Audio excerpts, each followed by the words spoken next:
அனுருவின் திடீர் அறிவிப்பு. கைதாக்கப் போவது மஹிந்தவின் சிரந்தியா அல்லது அயோமாவா? இலங்கையில் பேசுபொருளாக்கியுள்ள அரசு அதிகாரியின் மரணம். விசாரணையில் உறுதியான தகவல்.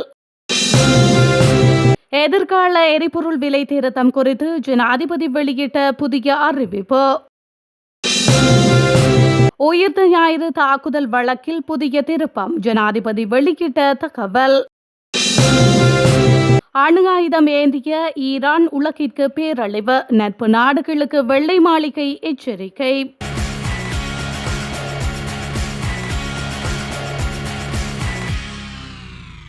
இலங்கையில் கடந்த காலங்களில் நடைபெற்ற பாரிய நிதி மோசடிகள் மற்றும் அதிகார துஷ்பிரயோகம் தொடர்பான விசாரணைகளை துரிதப்படுத்துமாறு ஜனாதிபதி அனுரகுமார திசாநாயக்க பாதுகாப்பு தரப்பினருக்கு கடுமையான உத்தரவுகளை பிறப்பித்துள்ளார்.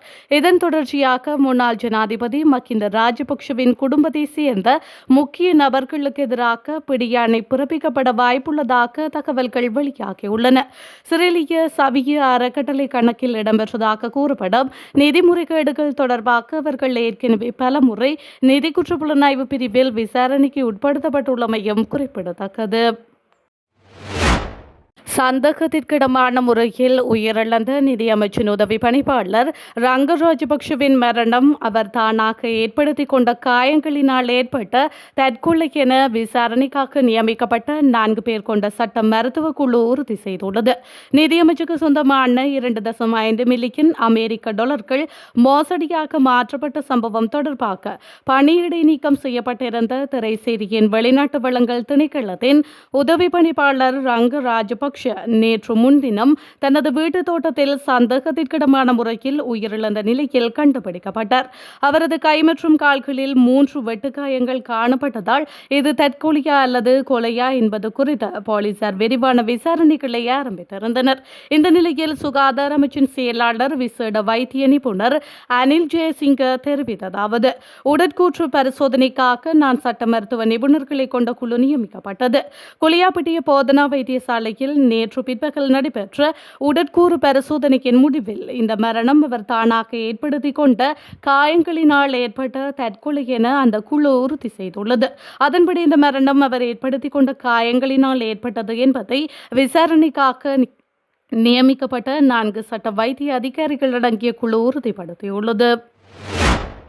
கண்டி நாவலப்பிட்டி நகரின் மைய பகுதியில் அமைந்துள்ள பிரபல சிறப்பு அங்காடி கிளையொன்றில் பொருட்கள் இறக்க முற்பட்ட போது இடம்பெற்ற விபத்தில் சிக்கி ஒருவர் உயிரிழந்துள்ளார். இந்த சம்பவத்தில் 24 வயதுடைய இளைஞர் ஒருவரை இவ்வாறு உயிரிழந்துள்ளார்.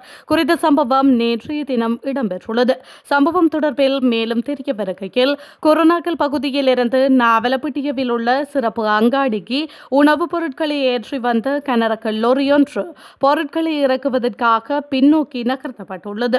இதன்போது லாரியின் பின்புறத்துக்கும் அங்கிருந்த களஞ்சிய சாலை சுவருக்கும் இடையிலான குறுகிய இடைவெளியில் லாரியின் உதவியாளரான குறித்த இளைஞர் எதிர்பாராத விதமாக சிக்கொண்டுள்ளார். இதில் பலத்த காயமடைந்தவர் அந்த இடத்திலேயே உயிரிழந்ததாக காவல்துறையினர் தெரிவித்துள்ளனர். விபத்து தொடர்பாக லாரியின் சாரதியை நாவலப்பிட்டி காவல்துறையினர் கைது செய்துள்ளனர். சாரதியின் கவனக்குறைவே இந்த விபத்துக்கு காரணம் என முதற்கட்ட விசாரணைகளில் தெரிய வந்துள்ளது. சம்பவம் தொடர்பில் நாவலப்பிட்டி காவல்துறையினர் மேலதிக விசாரணைகளை முன்னெடுத்துள்ளமை குறிப்பிடத்தக்கது. நாட்டின் எரிசக்தி துறையில் ஒரு நெருக்கடி நிலை உருவாக்கியுள்ளதாக ஜனாதிபதி அனுரகுமார திசாநாயக்க தெரிவித்துள்ளார். உலக சந்தையில் எரிபொருள் மற்றும் நிலக்கரி விலைகள் அதிகரித்துள்ளதாலும் நீர்த்தேக்கங்கள் நீர்மட்டம் குறைவடைந்துள்ளதாகவும் இந்த நிலை ஏற்பட்டுள்ளதாக அவர் சுட்டிக்காட்டியுள்ளார். கொழும்பில் நடைபெற்ற தேசிய மக்கள் சக்தியின் மே தின பேரணியில் உரையாற்றிய போதே அவர் இதனை தெரிவித்துள்ளார். இந்த நிலையில் பொதுமக்களின் சுமையை குறைப்பதற்காக அரசாங்கம் தற்பொழுது 1 லிட்டர் டீசலுக்கு 100 ரூபாய் மானியம் வழங்கி வருவதாக அவர் குறிப்பிட்டுள்ளார். இது தொடர்பாக மேலும் தெரிவித்த அவர், இன்று 1 லிட்டர் டீசலின் உண்மையான விலை 482 ரூபாயாகும்.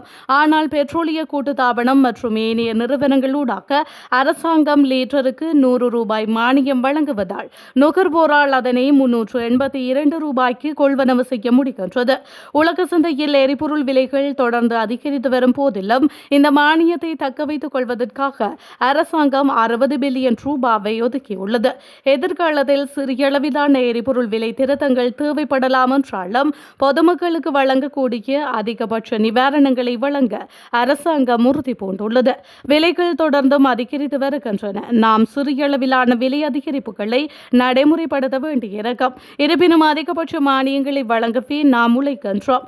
நிலக்கரி மற்றும் எரிபொருள் விலையேற்றத்தால் எரிசக்தி துறையில் நெருக்கடி ஏற்பட்டுள்ளது என்றும் அவர் தெரிவித்துள்ளார். அதோடு மின்சாரத்துறை எதிர்கொள்ளும் சவால்கள் குறித்து விளக்கிய ஜனாதிபதி நிலக்கரி விலையேற்றம் மற்றும் நீர்மட்டம் குறைவு காரணமாக மின் உற்பத்தி செலவு அதிகரித்துள்ளதாக குறிப்பிட்டுள்ளார். எவ்வாறாயினும் 96% மின் நுகர்வோருக்கு எவ்வித கட்டண அதிகரிப்புமின்றி மின்சார மானியத்தை வழங்க அரசாங்கம் தீர்மானித்துள்ளதாகவும் அதற்காக 15 மில்லியன் ரூபாயை ஒதுக்கியுள்ளதாகவும் அவர் மேலும் தெரிவித்துள்ளமை குறிப்பிடத்தக்கது. நாட்டின் சட்ட ஒழுங்கை நிலைநாட்டுவதற்காக எந்த ஒரு கடுமையான சட்ட நடவடிக்கைகளையும் எடுக்க அரசாங்கம் தயங்கப் போவதில்லை என அமைச்சர் நலிந்து ஜெயதிச எச்சரித்துள்ளார். தேவைப்பட்டால் பயங்கரவாத தடை சட்டத்தை பயன்படுத்தியாவது குற்றவாளிகள் சிறையில் அடைக்கப்படுவார்கள் என குறிப்பிட்டுள்ளார். களுத்துறையில் நடைபெற்ற தேசிய மக்கள் சக்தியின் மே தின பேரணியில் கலந்து கொண்டு உரையாற்றும் போதே அவர் இந்த எச்சரிக்கையை விடுத்துள்ளார். கடந்த காலங்களில் நாட்டின் எந்த பகுதியிலும் இனவாத அல்லது மதவாத மோதல்கள் ஏற்பட அரசாங்கம் இடமளிக்கவில்லை என்பதை அவர் சுட்டிக்காட்டியுள்ளார். இனங்களுக்கிடையே அல்லது மதங்களுக்கிடையே முறுகல் நிலை ஏற்படுத்த யாராவது முயற்சித்தால் அவர்களுக்கு எதிராக பாரபட்சமின்றி சட்டம் பாயும் என தெரிவித்துள்ளார். இதற்காக இருக்கும் சட்டங்களை பயன்படுத்தி அவர்கள் சிறையில் அடைக்கப்படுவார்கள். தேவைப்பட்டால் பயங்கரவாத தடை சட்டம் பயன்படுத்தப்படும் எனவும் அவர் சுட்டிக்காட்டியுள்ளார். குற்றவாளிகளை நீண்ட காலம் தடுத்து வைத்து விசாரணை செய்ய வேண்டிய தேவை ஏற்பட்டால் தடுப்பு காவல் உத்தரவுகளை பிறப்பித்து அவர்கள் உள்ளே தள்ளப்படுவார்கள் என அமைச்சர் கடும் தொனியில் எச்சரித்துள்ளார். யாராவது நாட்டில் அமைதியின்மையை ஏற்படுத்த முயன்றால் அதற்காக உள்ள சட்டங்களின் கீழ் அவர்கள் உள்ளே தள்ளப்படுவார்கள். பயங்கரவாத தடை சட்டம் வேண்டுமானால் அதுவும் பயன்படுத்தப்படும். தடுப்பு காவல் உத்தரவுகளை பிறப்பிக்க வேண்டுமானால் அதையும் செய்து அவர்களை சிறையில் அடைப்போம் என்று அமைச்சர் நலிந்து ஜெயதிச கடும் தொனியில் எச்சரித்துள்ளார். உயிர்த்த ஞாயிறு தாக்குதல்கள் தொடர்பாக முக்கியத்துவம் வாய்ந்த விசாரணைகள் ஆரம்பிக்கப்பட்டுள்ளதாக ஜனாதிபதி அனுரகுமார திசாநாயக்க தெரிவித்துள்ளார்.